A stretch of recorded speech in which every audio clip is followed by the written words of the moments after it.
Hello everyone waiting in the chat.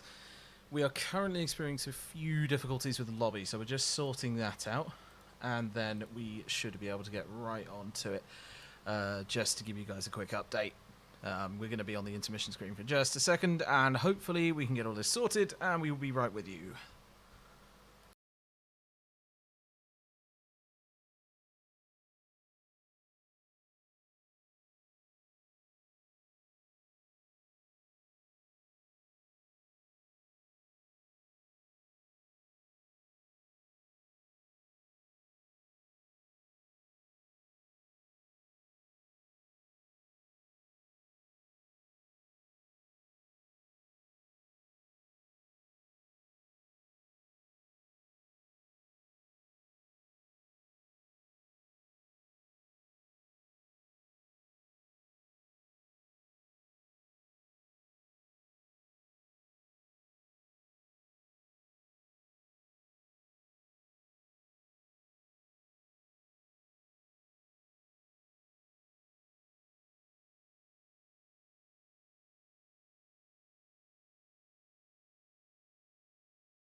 Looks like we've got a little bit of an update on that, so everyone is getting into the lobby, so we should be with you any second now. Basically just a bit of a connection error, that's all it was. So we should be with you any second now.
It's time once again to go racing. The pressure is really on now. and it's pole position. And it's pedal to the metal, go, go, go!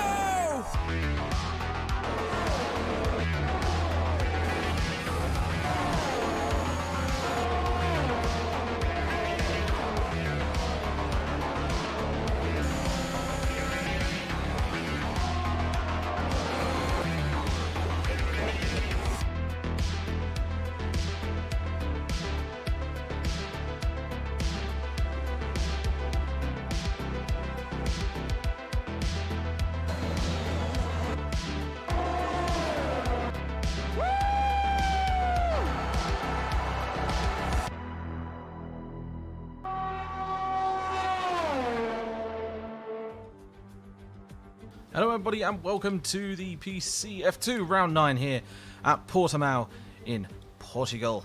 Fantastic track this one, loaded on lots of curves, 15 corners, and actually one of my favourites.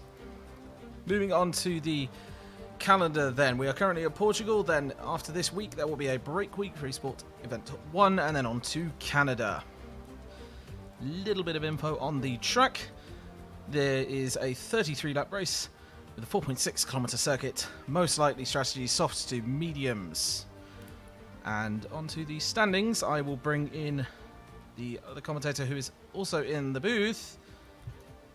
There we go, Hello. You are live on the mic. Hello, hi Hello. everybody.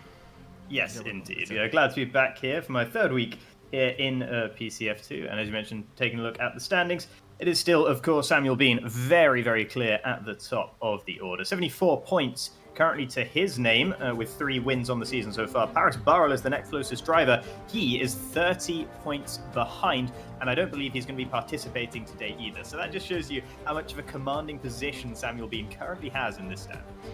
Absolutely. I mean, it's not very often you see drivers that far ahead in the positions. But that being said, 30 points is not necessarily a complete win.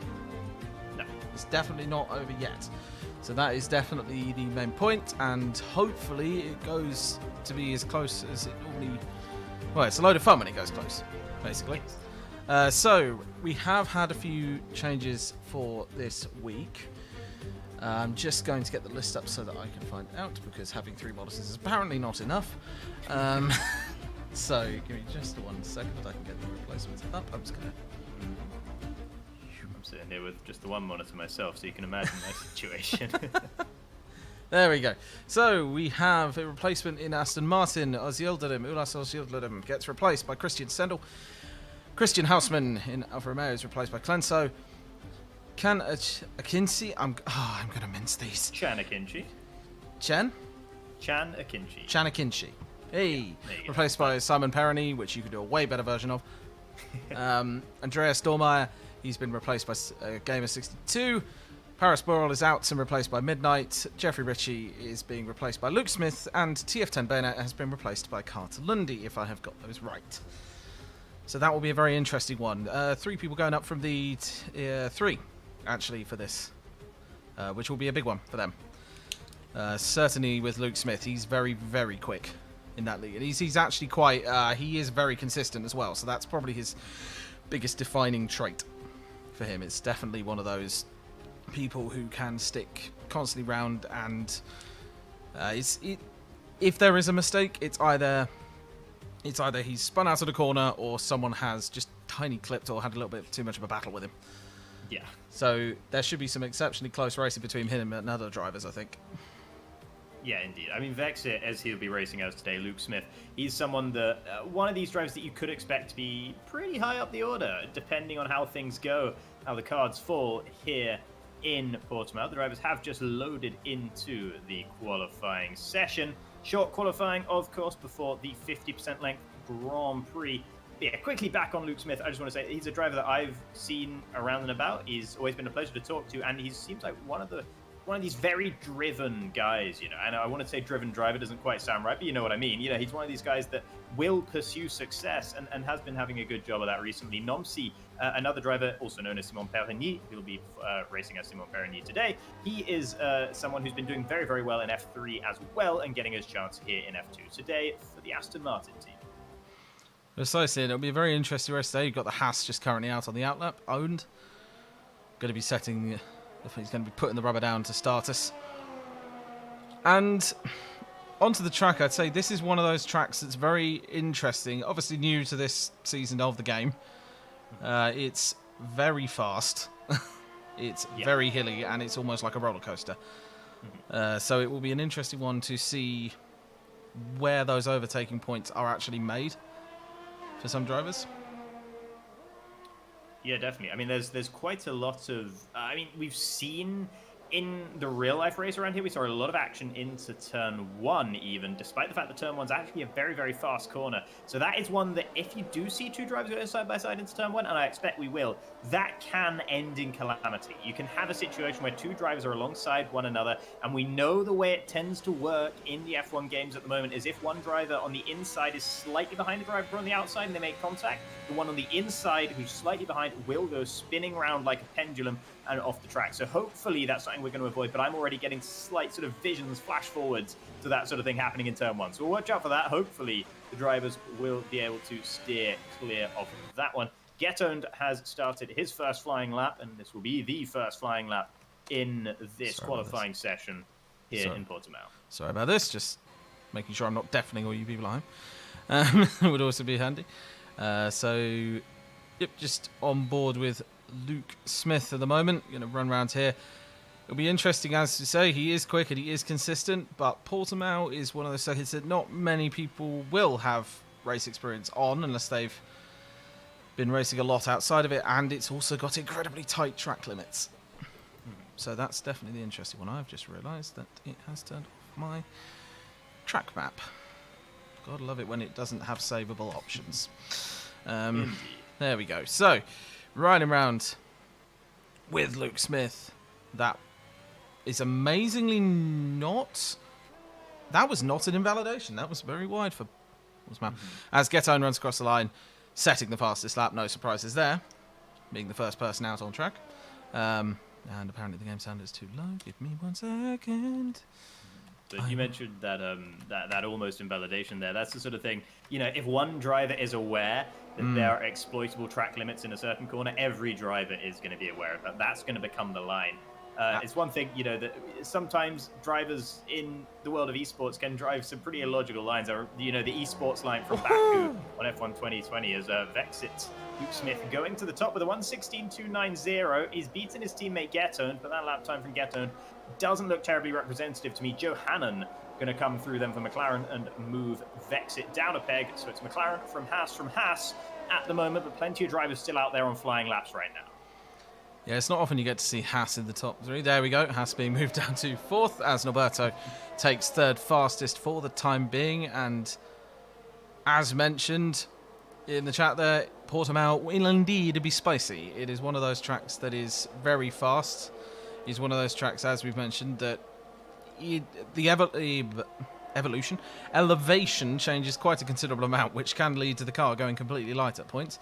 As we're going to see Cartelundi come across the line for his first lap, and he bumps up into third place with a 1:16.5. Yeah, just ahead of Norbert Jakob there. I don't think he'll be too disappointed by that coming up from F3. And in fact, 3 drivers that came up from F3 are currently second, third, and fourth. Simon Perigny has just popped up into second for Aston Martin. None of them getting that close to Johannan, though. But the fact that they're ahead of the likes of Norbert Jakob, Norberto, of course, that is going to be a nice little shot in the arm for them early, a nice little confidence builder in the very early stages of this qualifying session. Absolutely. Especially, yeah, exactly. It's just a case of getting those laps in and making sure that you can keep it working. As I believe we've just had... Yep, Jack Laverty just pushed into 6th with a 1:16.8. Sort of a range of tyre compounds as well, which is interesting. Yeah. A few drivers going for those mediums early on. Norbert Jakob actually just went a second time on his set of softs, and he has gone much higher up the order now, ahead of those F3 guys. And Sam Corby almost just lost the car out of turn 4 there. He is on medium tyres. So a fair few of the guys on medium tyres right now. I expect these are the guys that aren't necessarily planning on starting the race on medium tyres, because usually if you wanted to start the race on medium tyres, you'd go out on softs first, maybe abort your lap just before the end to try and get a decent representative delta, and then go out later in the session on the mediums once the track is in a better condition. However, there's one slight caveat to that here in Portimao, because the clouds very much coming in, crowding in the Algarve, and there's a slight potential for rain here, so we might be seeing some drivers. It's rare to see as many drivers getting out on circuit as quick as all these guys did in this session, so that maybe makes me think there might be a little bit of rain coming. Just a hunch. Yeah, that was something I was actually going to touch on. It is very overcast. As we are currently watching Sam Bean, who will most likely come across the line with a fast lap here. He'd set a fastest second sector. He comes around that last corner incredibly fast. As you're going to see him come across the line and potentially set an incredibly fast lap. Boom, into first place. Just pipping Hannon. That is an incredibly close one, but he won't care. Let's put him into pole position for the time being, as we've just seen. That's an absolute scorching lap. Yeah, and John Evans has also, like Norbert Jakob, gone for a second lap on his soft tyres. That moved him up into fourth in the Mercedes. He'll be heading back into the pits in just a moment. Most of the drivers going to be in the pit lane pretty quickly. And yeah, the guys who just came back into the pits, some of them are already getting back out there. Johanan and Ruben Pedreño both on outlaps again. This is definitely accelerated pace of qualifying here in Portimao, and that really does make me think that the rain might be coming at some point, because usually you see drivers just resting a little bit, not everyone out on the track at the same time. When they come back into the pits after their first run, they spend a couple minutes in there. Some of these guys are going straight back out. Precisely, and it's just a case of do they potentially have information that we don't? With regards to the rain, that is always the main question. Definitely looks very cloudy, as some drivers just pulling off the tracks to let the faster ones behind through.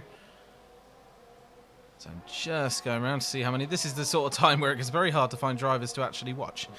Give Ruben Pedreño a look right now. He's currently on a flying lap, and I believe he just set a purple opening sector to his lap. So let's see what Ruben Pedreño is going to be able to do in the AlphaTauri. Indeed, he was about a 10th up on Samuel Bean's first sector time.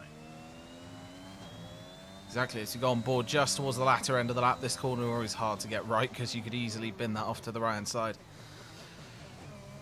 And the last corner as well. They're not easy corners to string together. That's the thing with Portimao. It's got some very interesting corner linkage. This could be good, actually, from Ruben Pedreño. This could go to the top. He was a 10th up in the second sector as well.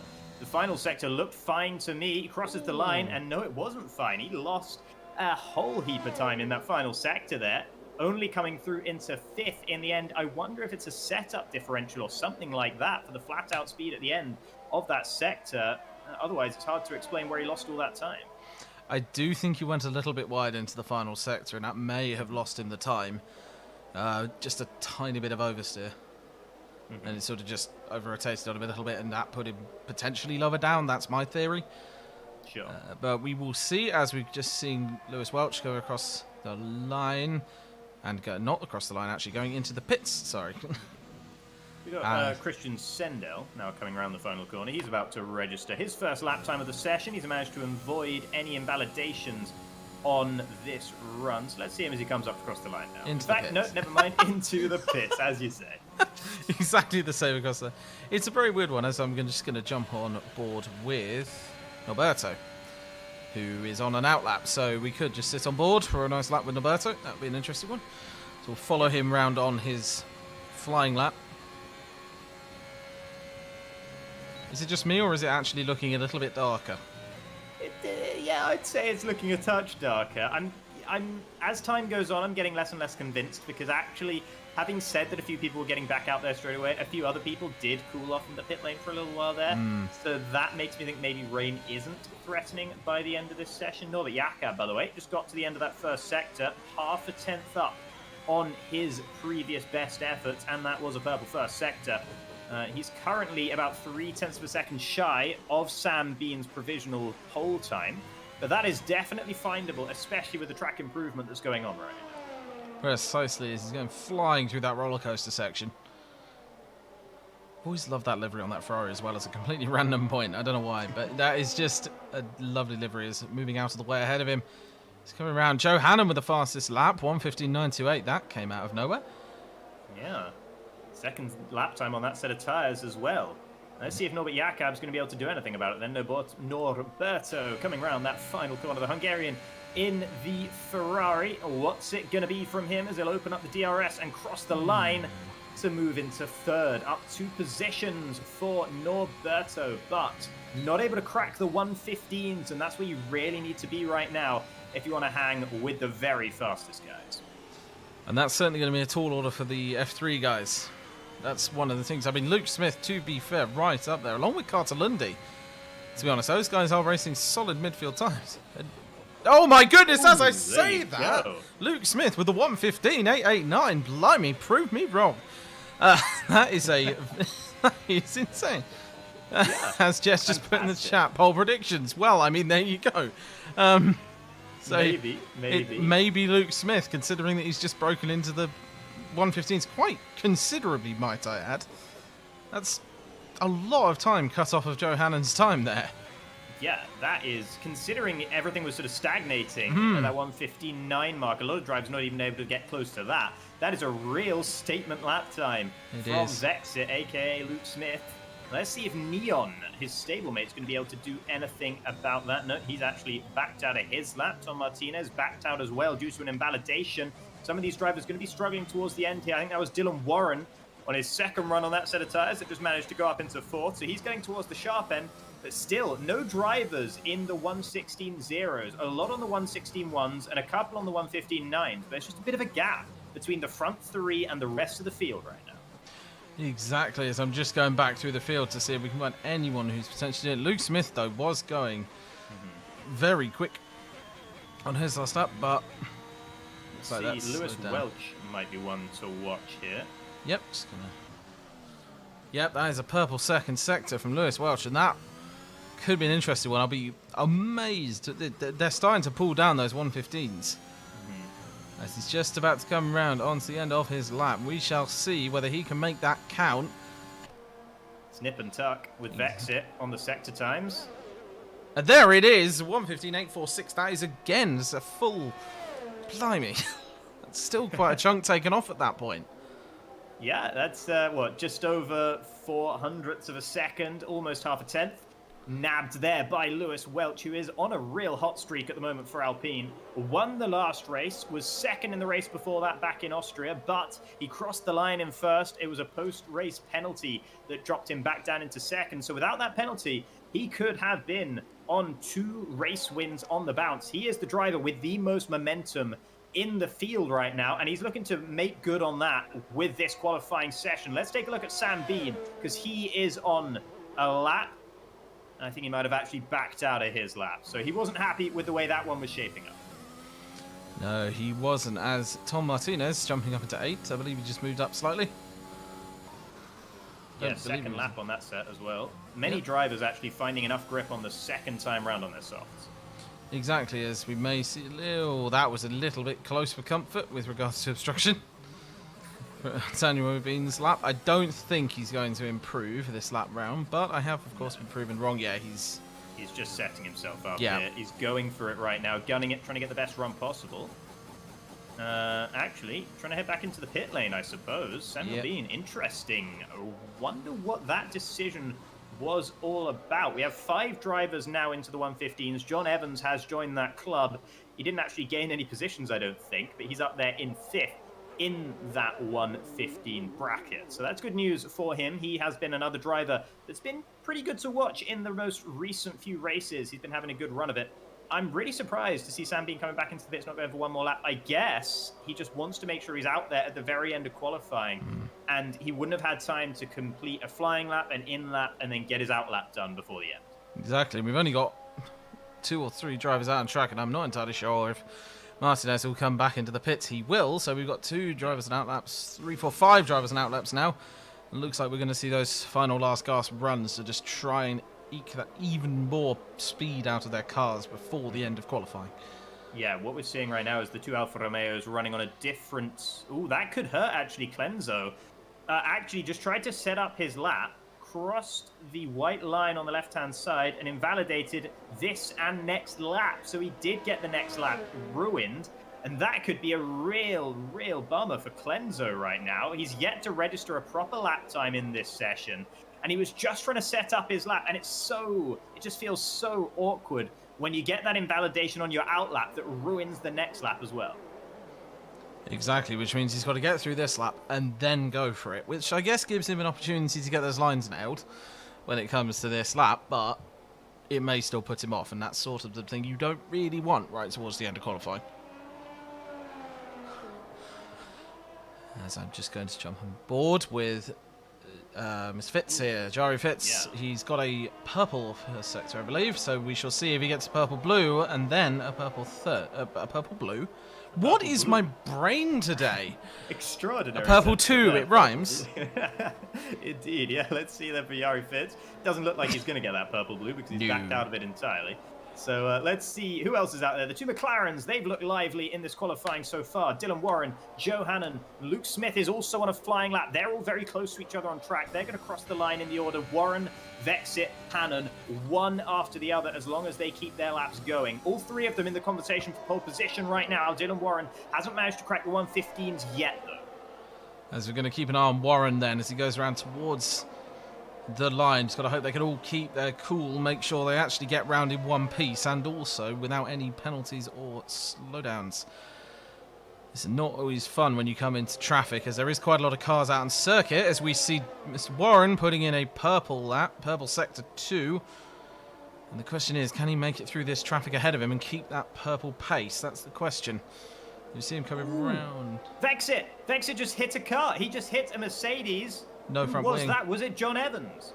I'm just going to check. It was John Evans on an outlap, and Vexit has hit him. Vexit was going to take pole back. He was on a flyer. He was going faster than either Dylan Warren or Joe Hannon, and he's made contact with a car on an outlap. Joe Hannon now goes to the top with a 1:15.828. Dylan Warren did improve, but not into the 15s for him, and that is heart-wrenching for Luke Smith. Exactly. As I said, the traffic was building up, and that was always going to become a problem. And, you know, that happens. I mean, at the end of the day, drivers just have to sort of brush off and try their best to put it out of their mind, regardless. I mean, he's still in third, retired from the session, but still in third position, as it stands. It's a shame, though. He really did have a great shot for pole position. Lewis Welch, by the way, he's invalidated. He's done. He cannot complete another flying lap in this qualifying session, so he will start no higher than second. Norbert Jakob and Perny, they're both going to be no higher than 7th and 9th, respectively. Sam Bean is currently on this flying lap. Yep. This will only be his second proper flying lap of the session, and it's fast enough through the first sector. Let's see what it's going to be looking like when he gets to the end of Sector 2. That's the question. Will it be purple? It will be purple, and that's the main point we wanted to see. He's coming around into the third sector, making sure every single corner has to be nailed here. Nailed to the wall. Make sure that it sticks. And as he's jumping around into the final section of the final sector, let's just hope he doesn't quite clip those lines. He's coming round the final corner. And here we go. He may possibly. That was incredibly close to the right-hand side. And that's up into pole by 1,000th of a second. Oh my goodness, that is unbelievably close. Here comes Tom Martinez to cross the line. He goes up into fourth, making it an all-Alpine second row. But how about Samuel Bean? Always there or thereabouts, and he snagged pole position at the death. Some others falling by the wayside. You've got to wonder. It did look like Vexit might have been able to break that 1:15.7s on that lap. But because of his incident, he was not able to try and do so. And the car that he hit, John Evans, they're going to be starting next to each other on the grid. So expect maybe a little bit of drama down towards turn 1 between the two of those. But Sam Bean will be delighted with that pole position. 0.001. That is not something you see very often, and it's one of those ones where it's just fantastically close. It's always good to see when it's that close as well, because it shows they're really pushing hard for it. Oh, absolutely, yeah. And you mentioned it earlier, you know, you said whenever he first went to the top, and he was only a little bit above, I think it was Joe Hannon even at the time, you said he's not going to mind how much it is. All he's going to mind about is that he's at the top. And again, that is the exact situation here for the Spaniard, our championship leader in the Williams, taking pole position. Joe Hannon just 1,000th behind. And then the top 6 cars all well within a 10th, all within 3/4 of a 10th of that pole time. And it's been an I know we keep saying his name, but it's been an exceptional qualifying from Luke Smith, i.e. Vexit. I don't think any of us really expected that much of an absolute flyer. Even I didn't expect that, and he's been in F3 for quite a while, and even Yeah, I didn't expect that speed. We were talking before the race, before we went live, we were both discussing, we've both seen Luke Smith around and we've both been impressed with him. We haven't been that impressed with him, though. That was really, really something from him. And now we await... we await the teams to basically line up for that good old formation lap. And just make sure that people do not hit each other on the way round, or you'll be starting on freezing cold tyres. Yes, which is never fun. Yeah, and it's it's always a shame because the game doesn't like to differentiate between whose fault it is when collision happens. It just sends both of you. It's like a really inattentive teacher just sending them both to the headmaster's office, and it's never a fun time when you get sent back to the grid with those cold tires off the start. But yeah, I'm hoping we're going to avoid too many fireworks on the opening lap of this one. I do think my main concern is John Evans and Luke Smith starting alongside each other after what happened in qualifying, but hopefully both of them can keep a lid on that. I'd expect they can. They're both very, very... I mean, I know that Luke's fairly cool in terms of cool-headed. I can't honestly say about John Evans, but I'd expect him to be... Yeah, again. I mean, John Evans, he's got to be on his best behavior, right? He's coming off of a race ban earlier in the season as well, so he's going to be on his best behavior. So hopefully that'll be enough of an incentive for him as well. So yeah, in all honesty, I'm stirring up a little bit of drama here. I probably shouldn't be. They're probably going to be fine. Yeah. This sort of stuff happens. I'm sure it was an accident. I'm sure John Evans didn't intend to get in the way of Vexit there, and I didn't see exactly what the incident looked like because I was in the race director at the time. I just saw it on the screen behind the race director. So yeah, it might really have been very, very innocuous indeed. And in a moment, once all the drivers have got their setups done, and they have, I'm just going a little bit of a spinning circle, waiting to actually get onto the grid. There we go. That was giving me a little bit of a moment's pause there, but onto the grid we go, and we can look at the tyres that everyone has opted for at the start of this race. And would you look at that, everyone outside the top 10 going for the mediums, not a single hard tyre in sight. Which, to be fair, given the weather, probably the right choice. It's very overcast at the moment. It was quite sunny at the end of the race. At the end of the qualifying, before, but now it's fairly overcast, still very warm. As you can see from those lovely heat hazes in the background, it's still a very warm track, regardless of how overcast it may look. As we are just going to... Feel free, of course, to let us know in chat as well who you guys reckon is going to be taking the victory here. We've got a fair few candidates for at least the top 6 are all in the conversation to take the win in this one based on what we saw in qualifying. And that is always a fantastic thing to be able to say. And of course, I'm not really very well versed. I've not seen a sim race at Portimao, so I don't know how effective the contra strategy is. And Sam Corby and Ruben Pedreño, the two leaders of the guys on the medium tires, they have both been very impressive in the races they've raced in this season. Both of them have been on the podium. Sam Corby has only raced in one race, and he was in 3rd position for that race. So those guys could really look to wreak some havoc as the race goes on as well. Precisely. I can't remember when Tom Martinez was up in 4th place, but apparently he managed to qualify 4th, which is an impressive qualification there.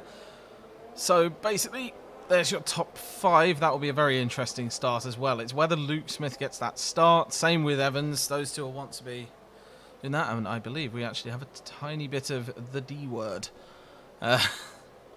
Because the cars are going to the grid. That is not that word beginning with D. They are just going to the grid. Thankfully, I got my brain had flashbacks to previous races where cars were phasing through each other. And I was like, oh no. Don't worry, they're allowed to drive through each other when it's in this circumstance. This is the only circumstance, but they are allowed to drive through each other. So we'll see. As all the cars are lining up, it is the Haas of Getund who's going to be lining up 19th and last on this 19-car grid. Once he's in place, we'll be able to get underway for the first PCF2 race at Portimao here in PSGL. I hope you're all excited, because we definitely are. And here we go. They should all be ready now. Lights 1, 2, 3, 4, 5.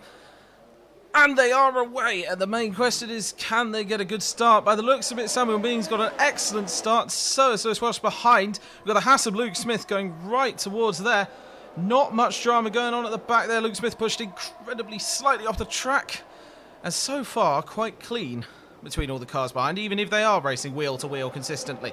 Got a very good battle between Luke Smith here, who just might have to back off again, just sit in behind Martinez as they come around. He's potentially going to make a move, Luke Smith. He's going to stick to the inside, hope that he can, and just a little bit of slight spin on those rear tyres, and that probably lost him that overtake. If he had kept that going, I think that would have been exceptionally good. But no drama so far. We do have Jari quite a considerable way back. There may have been a little bit of drama at the back, but I didn't quite catch it. Yeah, Jari Fitz falling off, but only one driver cut adrift from the rest of the field at the moment on this first lap of the race. Sam Corby's had a poor start, and actually Carter Lundy has had a great start. The stand-in Williams driver, he's up 4 positions, the most of anyone, and he actually loses one of them as Sam Corby gets back past him as they round towards the main straight. The final corner here, which is always a deceptive corner that sort of falls away from you, that one. But yeah, it was an aggressive opening lap from Vex in 5th as well, trying to harass Tom Martinez, get past him. As a result, those two drivers have fallen a little bit away from the front three. Already a gap forming between Lewis Welch in 3rd and his teammate Tom Martinez in 4th. So it might be worth keeping an eye on that. Joe Hannon is right there with Sam Bean as well. Precisely, right up on the back end of Sam Bean. Lewis Welch still not too far behind, same with Martinez as well. That will be a very interesting battle to see. To be fair, the entire train of cars hasn't pulled out too far as a fastest first sector currently of the race set by Tom Martinez. And this is the main question, and Jari Fitz has left the session. Yeah, Jari Fitz, DNF leaving the session. He is done with this one after a disappointing start to the race, and it always feels dreadful when you put in a lot of practice for a race and it effectively ends on lap 1. It can really, frustration can really get the better of you. So he took it into the pits, retired from the race, did the right thing, and that is, we are now down to 18 cars in this field. Of those 18, it is still Sam Bean, our championship leader, who leads the way here in the Algarve as well. Joe Hannon keeping him very much for company out at the front. Norbert Jakob is falling down the order. We've just had an incident, I believe. That looked like an incident for Norbert there, because that was a fast drop. Either he went wide or he just got clipped by someone. I'm not entirely sure. Doesn't look like there's any damage on the car, so yeah. Hopefully there's a possibility. And we're going to again rear tires. That's really, really surprising to see, because that's pretty much directly flat out there. But his rear tires were so hot, he's lost it. And in fact, the rear tires aren't the only thing that's hot, as he DNS from the session as well. So Jari Fitz and Norbert Jakob both out as we enter lap 3. Precisely, and I believe, unfortunately, my game is not looking the best today. Apologies for that, but the race goes on. Yeah, it's always not the nicest lighting when everything's flat. When everything's just flat and overcast. It's never the case. As we move round through Sector 2, just starting to form a little bit of a train. The good old F1 conga line forming through Sector 2. And hopefully there aren't any major incidents, which, you know, you always kind of don't want in an F1 race. Yeah, absolutely. I think you always don't want those, pretty much in any race, to be honest. But out at the front, one thing to note is that Sam Bean, this is just a little thing that shows you he's used to leading races. He knows what to do when he's out there at the front. His ERS percentage just ticked up to 100 as he rounded the final corner there. Joe Hannon behind him, he's at 62%. He's going to go for a move on Sam Bean right now, because Sam Bean is being very careful with his resources, and as a result, there goes Joe Hannon into the lead of the race. So the race lead switches hands, but because Bean has been holding on to that battery power, there's no doubt that he's going to be able to get back past Joe Hannon if he wants to do so later on in this stint. Precisely. So we'll jump sorted to the back if there's no major stuff going on there. Correct. Whoa, a little bit of a mistake. Yeah. From Samuel Bean, giving Lewis Welch a chance to just catch back up. I don't know what happened there. He went a little bit wide. Joe Hannon just braked earlier than Sam Bean was expecting into turn 5, almost like a brake check. It wasn't. Joe Hannon was just taking his braking point. Sam Bean just got so hot on the brakes, he was going to collide with the rear wing of the McLaren and had to take emergency evasive action. Somehow, he's been able to fight off Lewis Welch at the same time. But that was some good reactions in the end from Sam Bean after the initial mistake. Precisely. It's always good to see when drivers have those reaction times to avoid the incidents, because not everyone would. It's very hard to predict when someone's going to slide, and it's just a case of taking it as and when. 1-second gap just about forming between Luke Smith and John Evans. John Evans just creeping back into that area now. He's having to use a fair amount of his battery charge in the process. Lewis Welch right with Sam Bean. Sam Bean going to be closing in on Johannan, but not going to be close enough into turn one. I'm not sure he even wants to make the move right now. Wants to set it up for maybe when he thinks he's going to be starting his in-lap. That's probably when he's going to try and make the move on the McLaren driver. Make sure he has track position when he wants to head into the pit lane. Precisely, as we've got some quite close race towards the back as well as they all go through here. Just going to jump slightly further back. Have a look at the drivers rolling through here. Clenzo just at the back. Flying around the corners. It's I mean, to be fair, finishing the race is one part. So consistency, making sure that it's all working, and so far the guys at the back have actually been fairly consistent, and their lap times are not slow. That is something which people forget. Yes, they're in 16th, but they are definitely not slow drivers. It's just, you know, relative. Well, there's only one driver who's able to display their outright pace in this race, and that is whoever is leading. Everyone else is part of this DRS train, which means you can only really go as fast as the car ahead of you. Maybe you can go maybe like 0.2 a lap faster if you get a little bit closer in the dirty air, but you don't really get a proper representation of anyone's pace. You can say that Ruben Pedreño on the medium tyres is struggling to stay in touch with the front nine. Might have a move. He's just fallen out there. By Lewis Welch, potentially going to have a move on Sam Bean. Not quite! That was incredibly close. Sam Bean having to go quite wide there, I'm presuming, because he was about braking himself. Yeah. That's the second Code Brown moment for Sam Bean in as many laps. He's almost collided with the rear wing of Johannan again. Once again, just about managing to avoid it and doesn't really lose anything in the process. Ruben Pedreño as well getting a 3-second time penalty, assuming for track limits.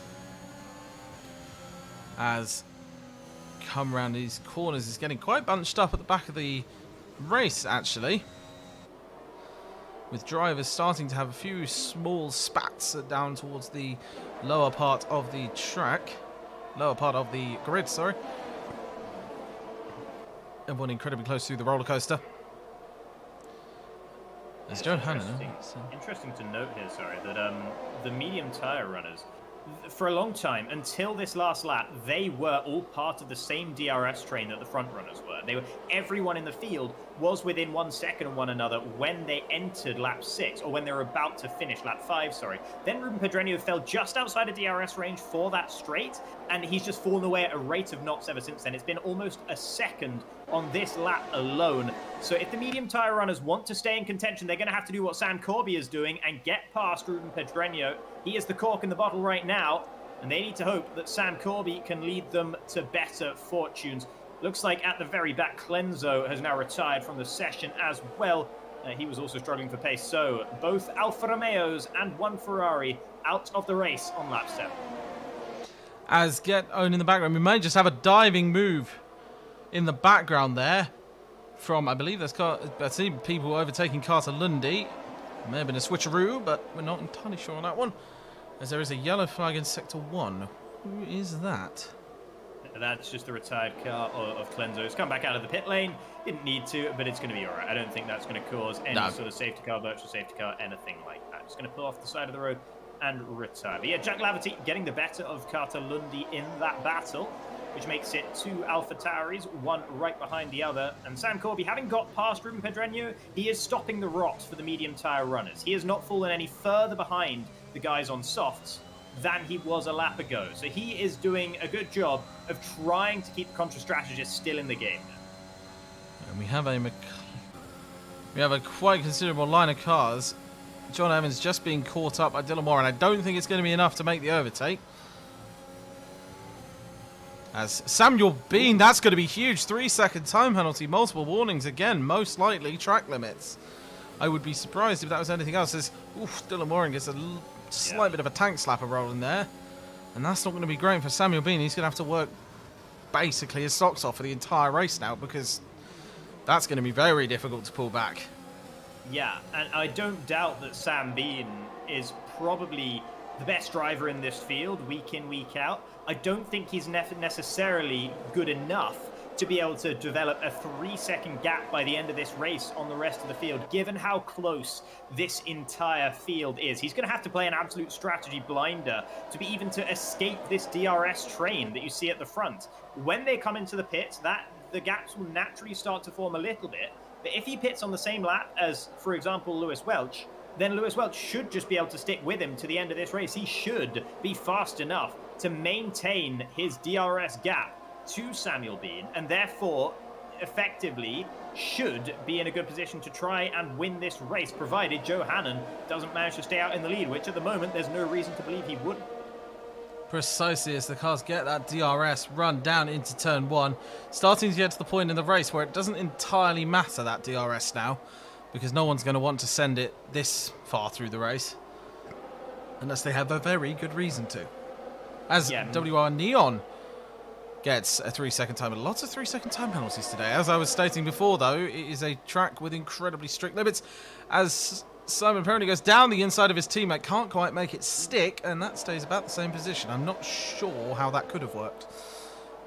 Yeah, brave move from Simon Perigny, and Christian Sendel able to see that one off without too much difficulty. The two Aston Martin drivers for the day, they are both reserve drivers driving in Aston Martin for today, I believe. And Christian Sendel leading the way between the two of them, but they are the bottom two of the guys on the soft tyres. So that's not an ideal situation for these Astons to be in right now.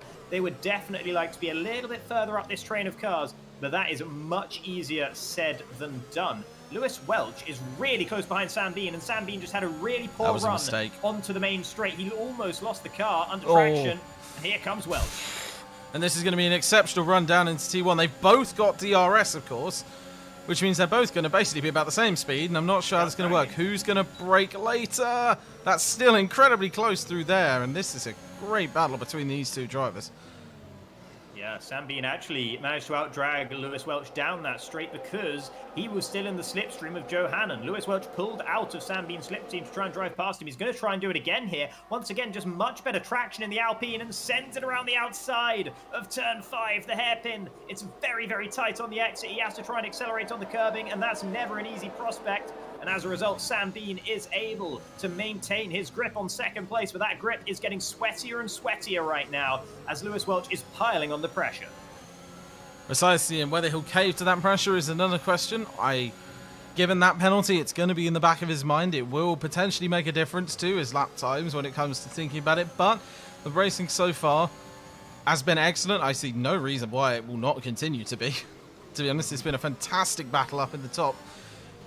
So the top group down to about 9th place. You've got the two Astons just battling it out for 8th and 9th, even if they're teammates, as Simon Perigny goes incredibly wide on that corner. Slight mistake, and that's going to put him in place. However, we may have a move by Welch at some point down the line. He's still right on the rear end of Samuel Bean, and it's going to be another case of just a drag race too far. He just couldn't quite make it. Samuel Bean goes wide.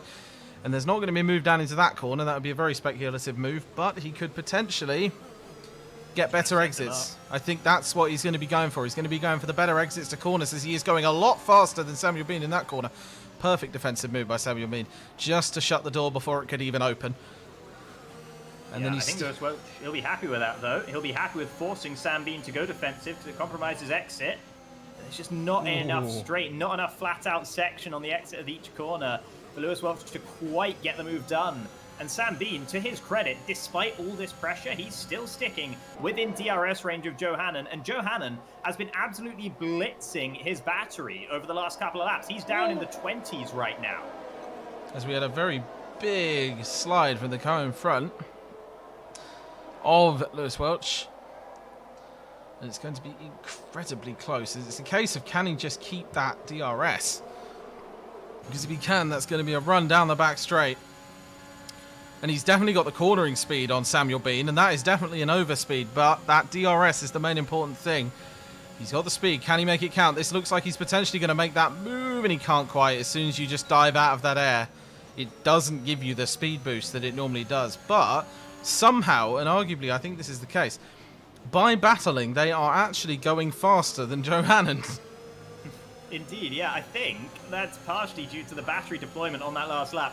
One person who should be delighted with the way the race is going right now is Tom Martinez, sitting there in fourth. The 3 cars ahead have all got sub 50% battery charges. Tom Martinez, he's up at 85% right now. So he is holding on to his resources a lot better. He's not trying to make any waves. He's not trying to disrupt this DRS train. He's just happy farming up his battery power and watching these guys ahead deploy their own electrical charges onto the track. And that's giving Tom Martinez a big advantage. It's going to be hard for him to make use of it with 3 cars in a row ahead of him. But if 2 of those guys pit, he should be able to dispatch the other one within a matter of a lap or so. Meanwhile, Dylan Warren and Christian Sendel have both come into the pits on that last lap. They were the first pitters in this race. Fresh medium tyres for the pair of them. Precisely, and as you're saying about Tom Martinez, it's very, very true. He's very high on that capability to actually deploy his DRS. I don't know if you saw that. Joe Hannon just faked a pit entry. He really swerved over to the right-hand side of the track and then either changed his mind at the last second or was trying to convince other people to head into the pits. And Simon Perroni is in the pits now, as well as John Evans. Has a very quick pit for John Evans there. Is he going to come out on the back? He is pitting early for these drivers. However, at the end of the day, it could work, it could not. It's all a gamble. As these cars at the front are incredibly close to the top 5. They're basically just running a train. It's like they're connected at the rear axle. Absolutely. They don't call it a DRS train for no reason. And Dylan Warren is now ahead of John Evans. So he's managed to pull off an undercut on the Mercedes driver. So Dylan Warren will be happy with that one. Simon Perroni has also been able to get ahead of Christian Sendel. Sendel actually had a really poor outlap despite going for the undercut himself. And he has fallen down to 4th in that train of cars that have just pitted. 16th on the road at the moment. But there are still 12 cars yet to pit in this one. Precisely, and that tyre age is going to make quite a difference when it comes to grip levels, especially on the softs. It's just a case of making that work, and we could be seeing... And there we go, here comes the race leader into the pits as Martinez and Welsh both continue on. Samuel Bean following Joe Hannon into the pits, and for this point at least, the top 3 now switches to Welch, Martinez and Corby. This is a really brave decision from Tom Martinez, actually, because at the moment he saw that Lewis Welch wasn't going into the pit lane, Tom could have gone in, but he stayed out. It's 2 Alpines that now lead the way. They're the only 2 drivers who are yet to pit. And Tom Martinez, he is not going to be able to even pit next lap if Lewis Welch wants to, because they won't want a double stack. Meanwhile, coming out of the pit lane, there's a few cars who are going to be very close together, and it's John Evans and Vexit right now. Luke Smith trying to defend from him. Sam Bean's been done by Dylan Warren, so we have effectively a McLaren 1-2 right now. Here's Vexit on John Evans around the outside of turn 4. Wall of death from the Haas driver, and he manages on that occasion. Here comes Simon Perroni, though. It might be 3 wide, down towards turn 5. Perroni makes it so, and he manages to make that one work. With the switchback on the exit, it's Vexit and John Evans, but they can't do it. And Simon Perroni, the Frenchman, with a fantastic maneuver, but it's not done yet, between Evans and Luke Smith.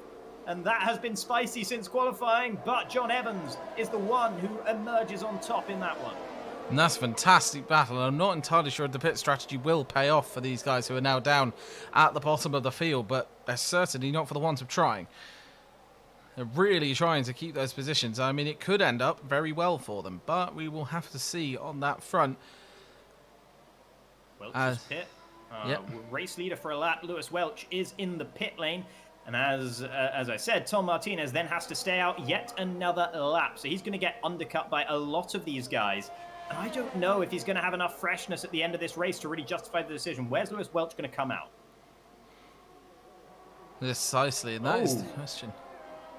Hold on, he's almost ahead. Joe Hannon's alongside him right now, and it's chaotic here. Both McLarens trying to do the 1-2 punch on the Alpine. And Lewis Welch has to try and go back around the outside of turn 4. Very tricky to do, but he manages to hold on to it for now. Sam Bean might get interested in this one as well. There are 4 cars scrapping it out for effectively the race lead. That is incredibly close as they're right alongside, but just slightly tapping rubber together. And they are absolutely flying around here. They are incredibly close, and it looks like they finally settled into some sort of a rhythm behind. And I would be incredibly surprised if we didn't see Tom Martinez into the pits as another note, because he has the gap, but the field's quite split up, so he would still come out in a fairly reasonable position. And as he does, he dives straight into the pits. So this pit lane, these pit stops, sorry, they have really not suited Samuel Bean well at all. He's lost out 2 positions to Lewis Welch and to Dylan Warren. I don't think Dylan Warren would have even been on his radar as a potential to undercut him in this race.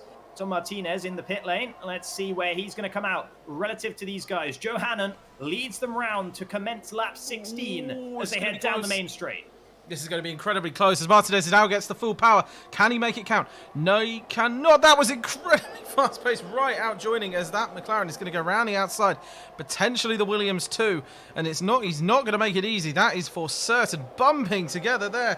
Still going around the outside. Going slightly wide from Samuel Bean there. And I think Martinez has just managed to keep 10th. But it's going to be incredibly close through this corner. Potentially Bean getting up ahead of him. And there's a spin! And that is Tom Martinez, and that is a mistake that has definitely cost him. Yeah. Oh dear.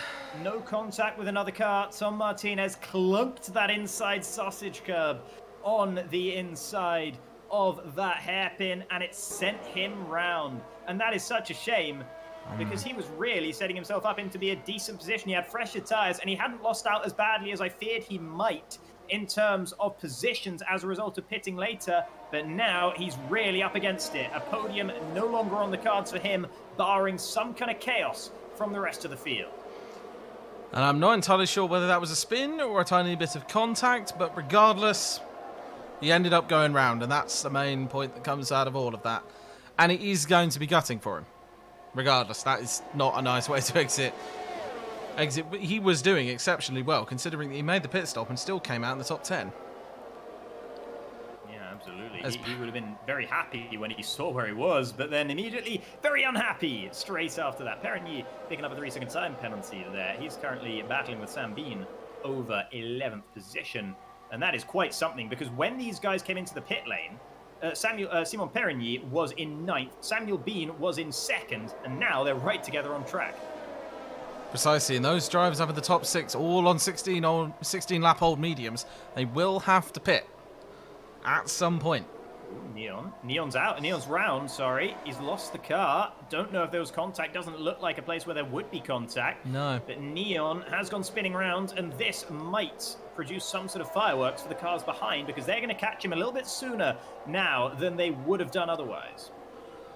And we could potentially be getting a move down the straight. Not quite. I was just watching Carter Lundy, who has ended up in the top 4 from those pits. But as I said, they are going to have to pit regardless. I don't think they can make those mediums last until lap 33, that's for sure. And if they do, I will be very impressed. You could potentially be having a move. Look, Christian Sendel is having a go at Vexit here. Both of them very low on battery charge already, and Christian's using up whatever he has left to try and get past Luke Smith. Luke Smith holding on around the outside. These guys have been championship rivals in other leagues. They know each other very well. And it's not often been Luke Smith who has the advantage over Christian Sendel, but right now, that is the situation in this race. Christian Sendel's not done, and he sends a dive bomb up the inside of 5. It's going to be grinding as he makes use of the Haas to try and slow down a bit there. But he almost lost the car on the exit, so Vexit will hold on to 13th. Frantic battling towards the back of the field. So I see Vexit on the exit, and that's the main point, as now Sendel has got some very hot tyres, I believe. He's just slightly losing it there. But the battles are actually showing themselves not to be so much in the top 6 right now. It's being shown to be in the solid midfield, which is fantastic to see. It's a case of whether they can make that stick and make sure they can actually get round those drivers in front of them. And it's never easy being stuck in the midfield, because you've got all those cars around you. You have to do a huge amount more work when it comes to battling. It's going to be very, very interesting in a couple of laps' time when Johanan arrives at the rear wing of Neon. Hold on, I'll talk about that in a moment, because Lewis Welch is actually very close behind him. Not close enough.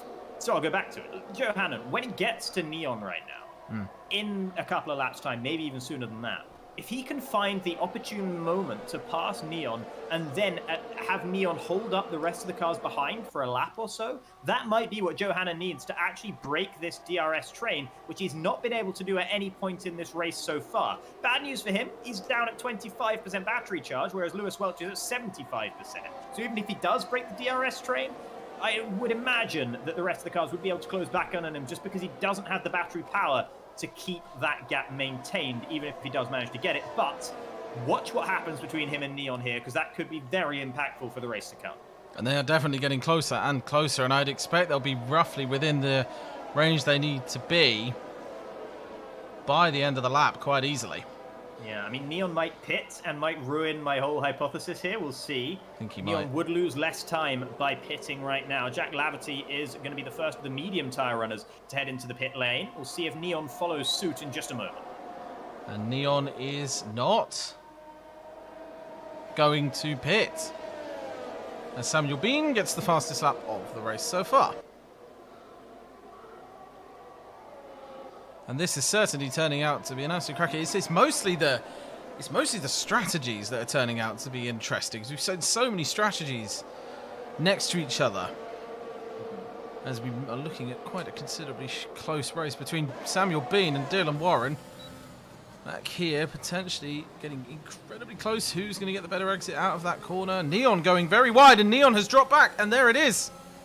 Well, actually, this is Neon letting everyone through. So I mentioned that he might be a factor in the race to come. He gets punished with a 10-second time penalty, which, given that he already just took about 10 seconds off his own time, seems a bit overzealous from the game. But yeah, Neon, that's a very mature thing that he just did, right? He just made sure not to interfere with the battle for the race lead. Joe Hannon won't thank him for it, because that was an opportunity for him. But Neon wanted to make sure that he wasn't going to be a factor, not going to be one of those mobile chicanes affecting the outcome of this race. Just lets everyone through. Very mature stuff from the Dutchman in the Red Bull. It's not been a race that's gone his way so far, but nice to see he's keeping his head. And it's always nice to see when someone backs off, knowing that they can't keep the pace, etc. It's just nice to get another 3-second time penalty. That is not going incredibly well for him as they all come across the line. 3 cars in the pits, make that 4 as Neon is also in the pit lane. And Lundy. And he retires from session. So he is done after that lap, which I'm not too surprised to see. Here we see Ruben Pedreño, Villacampa and Carter Lundy all leaving the pit lane. And they all come out behind Jack Laverty, who pulled off the 1-lap undercut on these guys. So of the guys who are now on the soft tyres, it's Jack Laverty who leads the way. He's only 3.7 seconds behind Tom Martinez, who himself is closing in on the front runners. So the likes of Laverty and Pedreño, they're not out of contention for some really decent points quite yet. I don't think there's any universe in which they can win this race, but they can definitely get up to around 6th or 5th position if they manage to close up to these guys. Precisely, and as commented by Biggles in the chat, you might get the DHL time penalty award on Neon's front. But yeah, as another point as well made in the chat there by Jess, penalties could play a massive factor in this race. As Sam Corby comes into the pits, so 20 lap old mediums, that is long overdue. Yeah, absolutely. He is going to be the last driver in this race to pit then, and we'll see where he comes out. He was leading the way for the guys on the medium tyres, the guys that started the race on the medium tyres. Now they are the guys on the soft tyres. This is what they've been waiting for. This is the time where they can really try and press the attack, press their advantage. Jack Laverty proving my point by setting the fastest lap of the race. He's going to be very close to Sam Corby and, in fact, ahead of Sam Corby on the pit lane exit. Very well. Pedreño is going to be right with him as well. Sister teammates here, AlphaTauri and Red Bull. Pedreño just nestles in behind Sam Corby, not getting too aggressive there, the Spaniard, allowing Sam Corby to maintain 11th position. Sam will now close in on Jack Laverty. They will both close in on Tom Martinez and maybe produce a few fireworks before the end of this one. And Tom Martinez making his way back up from the rear of the grid just purely off the pit strategies, which was going to happen. And I think this is just a case of how well they're going to deal with these penalties, because they do need to really strategize them actually in a way. Make sure that they don't lose out to them, as the front 3 are incredibly close. Lewis Welch is going to be very, very close to being able to actually get an advantage through the final corner. Speaking of penalties, by the way, Joe Hannon, 0 warnings even thus far in this race. Not a single time has he gone over the track limit. And here comes the move by Lewis Welch at absolute massive overspeed. What an overtake down the straight there. That was like he was standing still practically. Yeah. Straight through. Carter Lundy with the fastest lap. Always nice to have. So Lewis Welch now leading the way. He's got a better battery state than both of the McLarens behind. Sam Bean even better than those guys, but he has that time penalty to contend with. So Lewis Welch is the most likely guy to win this race right now, but Joe Hannon and Dylan Warren are still very much in with a shout of this one. Lewis Welch has 1 warning, Dylan Warren has 2, and Joe Hannon still sitting on 0. So the advantage there is to Joe Hannon, but Lewis Welch still has, the fact that he's only got 1 warning, that means he can make at least 1 more mistake before he is going to get that critical time penalty, and that would ruin his race. So he's going to have to be very careful out there at the front now. Precisely, as we jump back to Simon Perroni, who's very close to the back of Samuel Bean. An interesting one to see if he can actually get that overtake going round the final corner, and it's mostly how well you set yourself up on this corner as Dylan Warren gets a tiny bit of oversteer. See then from Simon Perroni. I don't think he's going to be quite close enough to Sam Bean. Sam Bean's going to have the DRS as well, don't forget. So he's going to be closing in as they run down towards turn 1, but not close enough to contemplate making a move. And they are as you were inside the top 7, but Tom Martinez has decided he has had enough of being behind Christian Sendel. He moves his Alpine up into 8th position. The soft tyre runners, the onslaught of the soft tyre runners is impending for both Tom Martinez and Christian Sendel, and Tom Martinez is trying to get away from those as quickly as he can. Needed to get past Christian Sendel to do so. Simon Perroni, meanwhile, the other Aston Martin, he's looking to go up a position as he tried the move on Sam Bean. Into turn 5 they went. Sam Bean holds it just about. But Simon Perroni looking lively. Once again, Simon very, very willing to send a dive bomb into turn 5 in this race.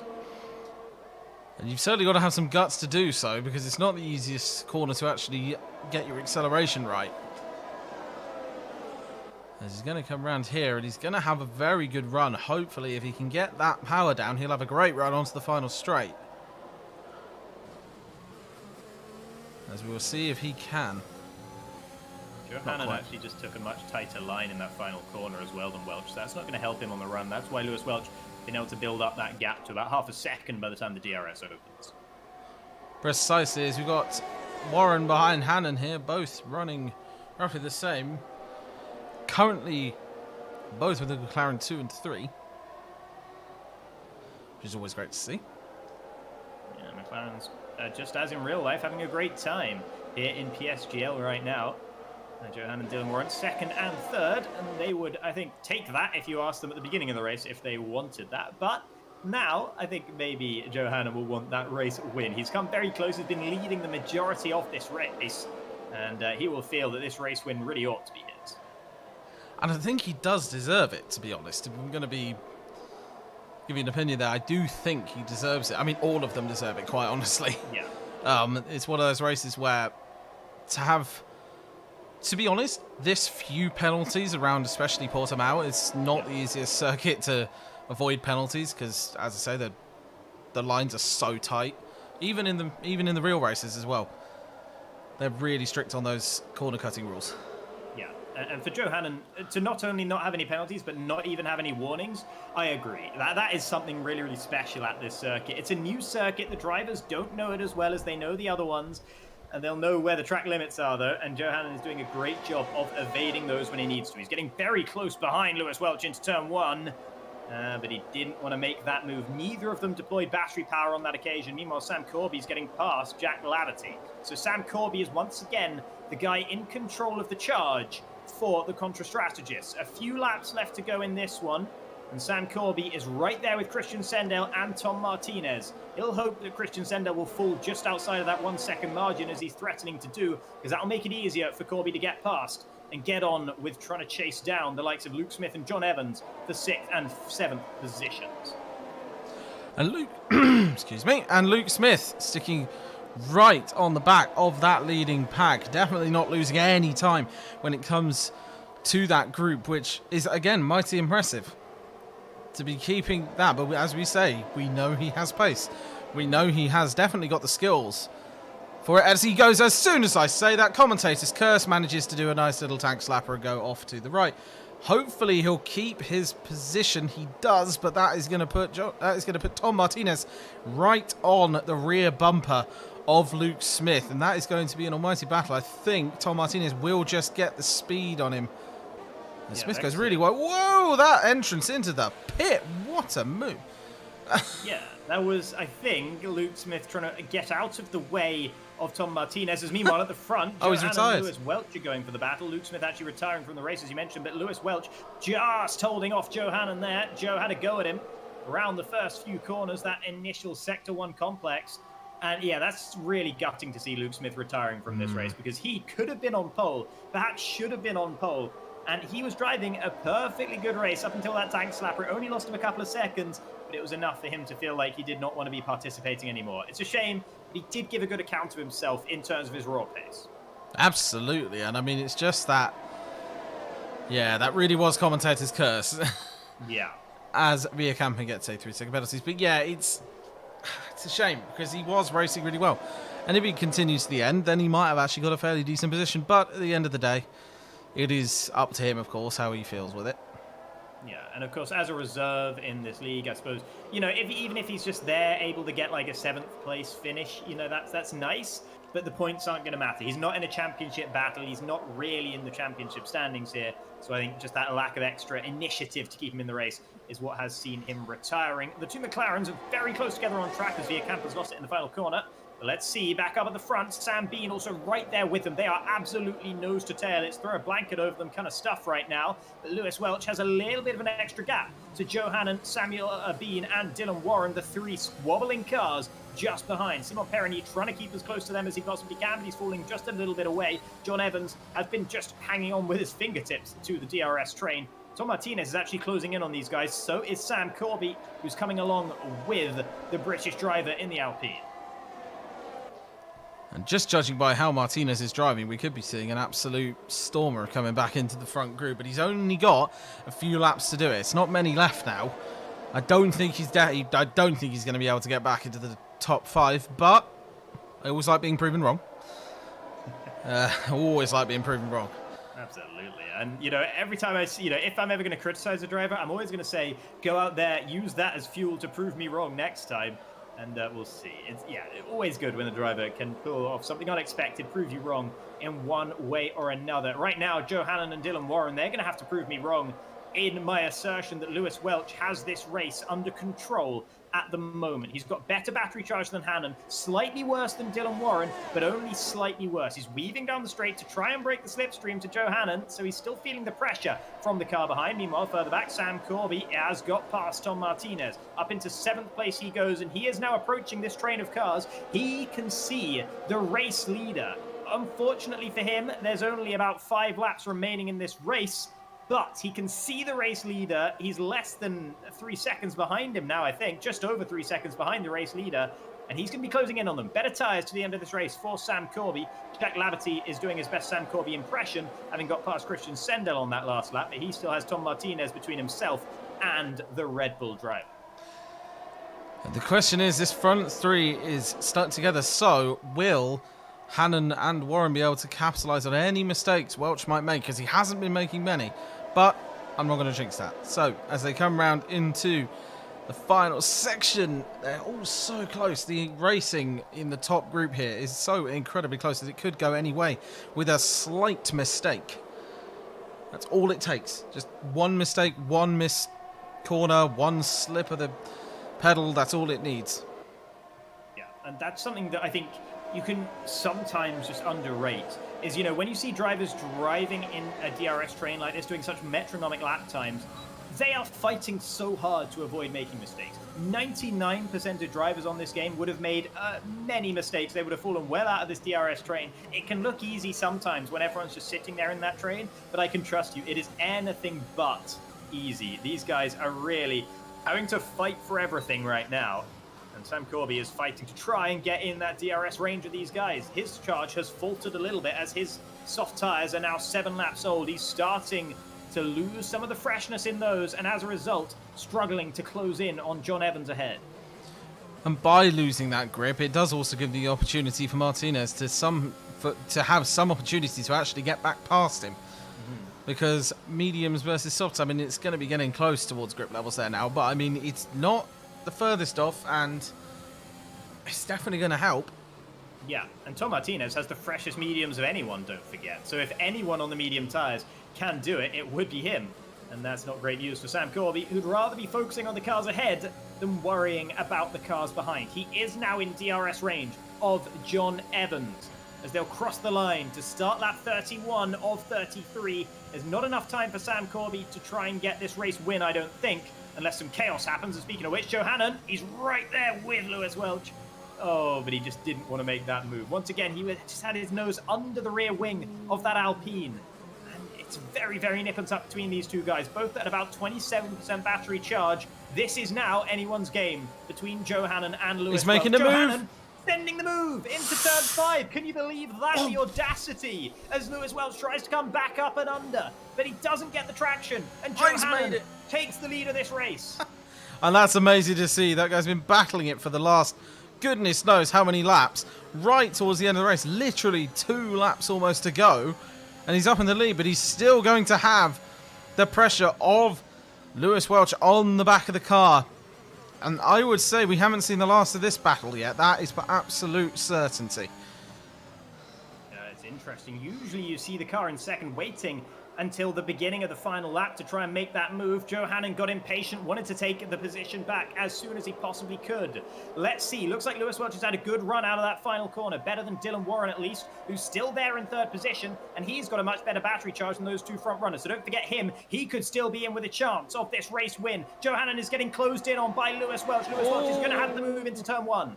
What an overtake that is to take back the lead, but Johanan is not going to take that line down. He will 100% try and get back to him, and that is a little bit of a touch.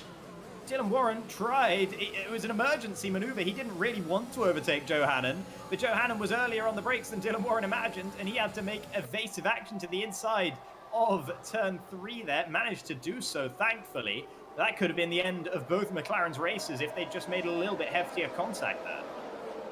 And they've got to be careful, especially as teammates, because they both want to win, but 2 and 3, that would be much better than having basically nothing and nothing. And it's just a case of now making sure they can both get there. It's an absolute fantastic final section to the race. And if he can make just one good move, I think Johanan could still get back past, but it is all to play for at this point. Lewis, though, putting an absolute steamer of a final section. We are about to come on to the final lap with Johanan half a second behind Lewis Welch. He is going to get the DRS, and that is going to be the important part to the end of this race, as they're now going to come across the line for the last wrap of the race. Yep, M&M's in the house, everybody. As they come across the final lap, he's going to be right close together. As Sam Bean moves up into third, Johanan now has to work it all. He has to make this absolutely stick. This isn't obviously just a battle for first and second, it's also a battle for fourth and third. Yeah, these guys at the front, they'd all shot their bolts. Johanan, Dylan Warren and Lewis Welch, they were all down in the single digits of battery power on that main straight. Sam Bean has about 20% more than any of these guys, but he has that critical time penalty. If it wasn't for that, he might have a shout of winning this if Lewis Welch and Johanan are going to be battling towards the end of this one. I think Johanan just had a screen freeze. He just had a screen freeze. He did. And he's fallen behind. That is such a disaster for Johanan, and Samuel Bean gets past him as well. Dylan Warren's right there with him, and this is effectively gifted the second race win in a row to Lewis. And it's a shame it happens like that, but such is F1. And that is just the case. Yeah, as now they're rounding the final corner. Here comes Lewis Welch. He's going to be taking the checkered flag in just a moment's time in the Alpine. As they come round this last corner, they're all going to end in this order, I believe. Don't think many people have the opportunity to get past. They hit an amazing time on the line, but that is a hugely close front pack. That was an exceptional race as well, as we got someone sliding into the wall on the finish line. But what a race. Absolutely fantastic racing from all drivers. Yeah, DNF'd and on the track. Drama of the good kind, drama of the bad kind as well, and drama of downright sad kind for what happened to Johanan on that final lap. He was so close behind Lewis Welch. There were no good overtaking opportunities left, but given how close they were and given how old the tyres are and how low the battery charges were, there could have been a dive bomb into one corner or another if that screen freeze hadn't happened. And I was on board with him when it happened as well, and I saw the screen freeze happen. It was such a familiar sight. Honestly, heart goes out to him for that one. That is going to be unbelievably frustrating, but he can still be relatively happy with a second-place finish in this race. And it was an exceptional race, as it is. I mean, it was deserved for all the drivers in the top 3. Thankfully, both McLaren still on the podium, which is always good. But it is just a case of that was a fantastic end to the race too. It was a great race, great start to the race, great qualifying, brilliant race, and a fantastic win for Lewis Welch. Yeah, so Lewis Welch takes his second win on the bounce. It could have been his third win on the bounce. If it hadn't been for that penalty back in Austria, which demoted him to second, he, over the last 3 races, has got far more points than any other driver. He's going to be rocketing up the championship standings. I think he'll even go up into second as a result of this one. Still a way down to Samuel Bean, of course, although a 7th place finish in this race does mean that Samuel Bean hasn't gained as many points on the rest of the field as he would have liked. So if Welch can continue this form towards the end of the season and Sam Bean has more races like this with penalties ruining it for him at the end, then maybe we still do have a championship fight on our hands. Joe Hannon second, Dylan Moore in third, John Evans fourth, Sam Corby fifth, Tom Martinez sixth. Look at that, it's an all-British top 6. You don't see that terribly often. Sam Bean there in 7th, Simon Perigny 8th, Carter Lundy 9th, and Jack Laverty rounds out the top 10. Precisely, and that'll make these standings look absolutely brilliant. After that, not sure on that one, we'll have to wait for those to update, but what an absolutely fantastic race by those drivers. I thought I had the correct scene for this, but I don't. So, welcome to my F1 main screen, I guess. Unfortunately, the scene has gone walkies. And decided to leave my OBS today. Well, you know, oh well. Everyone could look at the glory that is the main menu. What a lovely screen the main menu is. Yeah, really great. But yeah, you know, speaking of actually great things, that race, I mean, you've said it already. I'm going to say it again. That was a very good race. Interesting from start to finish. Clean racing out at the front as well. There was the spin for Tom Martinez. And outside of that, the guys at the very front did keep it relatively clean with one another, and that's what you like to see. That is always fun when you can get a race that's still fun, but that doesn't have to be one of these chaotic races with safety cars here, there, and everywhere. It feels like a pure race, this one, and a race that in the end Lewis Welch was able to take the victory in for Alpine. The 2 McLarens, of course, were there on the podium with him, so fantastic race for that team as well. And what could have been for Tom Martinez if he didn't have that spin? He could have been right up there in that conversation. We could have had yet another driver involved in the conversation for first place in this race, because Tom Martinez also ended this one without a penalty. Precisely, and that, I guess, is one thing you can take away from it, is the no penalties. But no one likes not coming in the top 3, so I guess that will also be a point as well. And I think that was an absolutely... that was an absolutely brilliant race. I mean, it is basically a race of what could have been, in a way. But the drivers put their absolute all into it, and that's all we ever ask for, really. And that's all they ever want to do, which is fantastic. So, on that note, I'd like to thank everyone in the chat for watching. It's been fantastic. I was just stepping in this week, so you're back to your normal commentators next week, I believe. Correct me if I'm wrong? I believe so. It should be King Kodiak alongside me, Jacob Hancock's, for the next race when we go out again. So hopefully King Kodiak will be able to return. Precisely. Thank you very much for everyone in the chat for watching, for interacting, and we will see you, or you will see them, in the next chat and the next stream for the next race. Not next week, I believe. They got the break for the esports. The week after. So, we will see you out. Thanks very much for watching.